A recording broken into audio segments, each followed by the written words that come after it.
I'm Father Jonathan Morris, speaking to you today on behalf of the Christophers. I'd like to talk to you today about that very hard commandment from Jesus, one that's very hard to swallow, and that is to love our enemies and to pray for those who persecute us.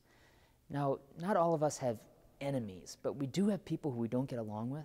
We have people that we've had conflict with. We have people in our lives that perhaps speak badly about us, people who maybe we're not speaking with at all anymore because of a difficult time.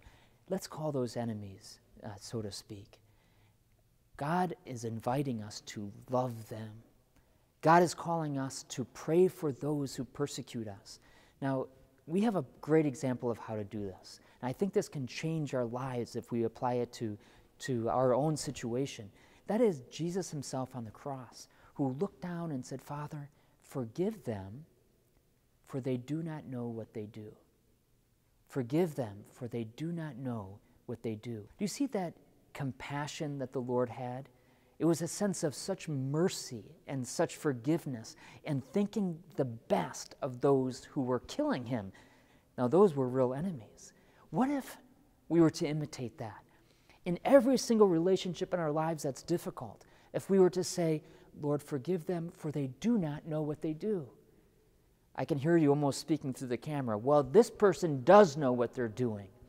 Well, I'm sure that there were people who were killing Jesus who also at one level knew what they were doing.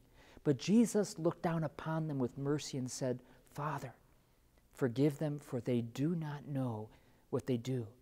In other words, that there was something, if they were to know exactly what they were doing, they wouldn't do what they're doing. It's a mind and a heart of mercy. When Jesus says to us, "Love your enemy and pray for those who persecute you," it's an invitation for us to think as God thinks, to see as God sees, to judge as God judges, giving the benefit of the doubt to even those who haven't been very good to us. A second way to, I think, practice this great invitation that Jesus has given to us to love our enemies is to take a step in their direction. If we look at the gospel, we see so many times Jesus going out to those who were sick, going out to those who were even possessed by demons, going out to those who were lost in their own ways, how he searched out the disciples. If we have these two attitudes, number one, thinking like God thinks, giving people the benefit of the doubt, and then secondly, taking a step in the direction of our enemies or those we don't get along with, we're going to be living very faithfully that very difficult but beautiful commandment to love our enemies and to pray for those who persecute us. For more information on this and for more weekly reflections from me, I invite you to go to www.christophers.org. God bless you.